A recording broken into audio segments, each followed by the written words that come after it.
All right, let's dive into something that trips a lot of people up in the world of materials science, especially when it comes to fixing our critical infrastructure. We're going to talk about two materials that get confused all the time, polyester and silicate. So let's just get right to it, the big question. Is silicate just another name for a type of polyester resin? It sounds simple, but the answer reveals a massive difference that really matters for how we repair the pipes running right under our feet. This is the myth we're here to bust today. To really get to the bottom of this, we have to go back to basics, a little chemistry 101, if you will. We need to ask, what are these two things at their absolute core? And right here, you can see the fundamental split.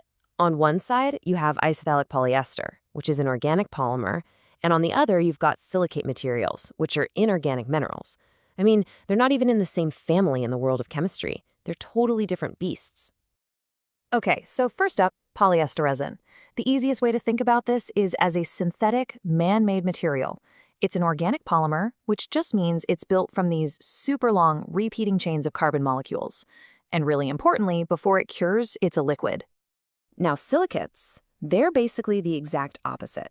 They're inorganic, mineral-based compounds. Think of things that come from the earth, like glass or quartz or ceramics.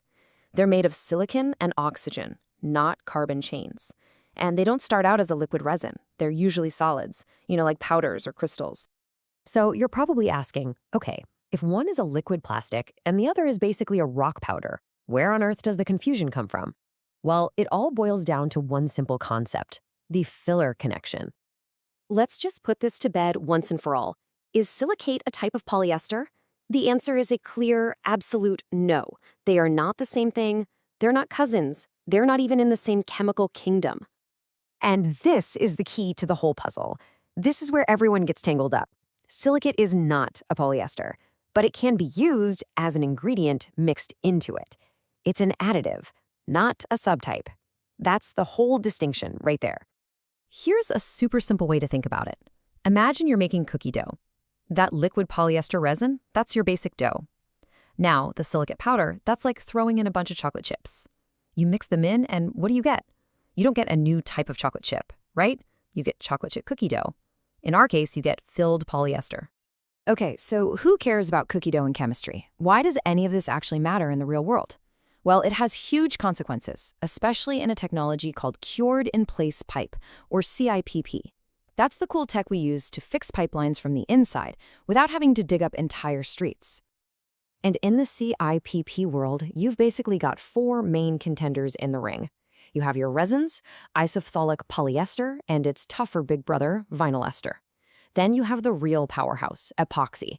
And competing against all of them is silicate, which is used with a fiber liner. They all do a similar job, but how they perform is wildly different. So let's just look at one metric that matters a lot. How long is this fix going to last? Silicate puts up a decent fight, giving you a service life of about 25 to 40 years. But then look all the way over at epoxy. We're talking 75 plus years. That's potentially double the lifespan. When you're talking about city infrastructure, that is a massive, massive difference. All right, let's get into the nitty-gritty. This table really breaks it all down. Now, check out where silicate shines. Early strength gain. It cures incredibly fast. That's its superpower. But then look at long-term strength and flexibility. It's a different story. The organic resins, especially epoxy and vinyl ester, are just way tougher over the long haul. They stay strong and flexible for decades, which means they're less likely to become brittle and crack. So, what's the big takeaway from all this data? It's that there's no single best material. It's all about something much more important, picking the right tool for the job. See, each one of these materials has its moment to shine. If you need a super fast, targeted patch repair done like yesterday, silicate is your champion. Got a pipe dealing with some nasty industrial chemicals? Vinyl ester is your go-to for its chemical resistance. But if you're doing a full-blown structural rehab and you need that pipe to last for generations with incredible strength, then yeah, epoxy is the undisputed king. So let's wrap this up with the key things to remember. Number 1, silicate is not polyester. It's an inorganic mineral. Its biggest advantage in pipe repair is speed, which makes it great for quick, targeted jobs. The organic resins, like polyester, vinyl ester, and epoxy, they offer much better long-term structural strength and durability. So the best choice always comes down to balancing the cost, what the project actually needs, and most importantly, how long you expect that repair to last. And that kind of leaves us with a final thought to chew on. The pipes and the systems that keep our world running, they're getting older by the second. Choosing the right repair material is more critical than it's ever been. So as we look to the future, you have to wonder, what will the next generation of these materials even look like? And how are they going to help us rebuild our world literally from the inside out?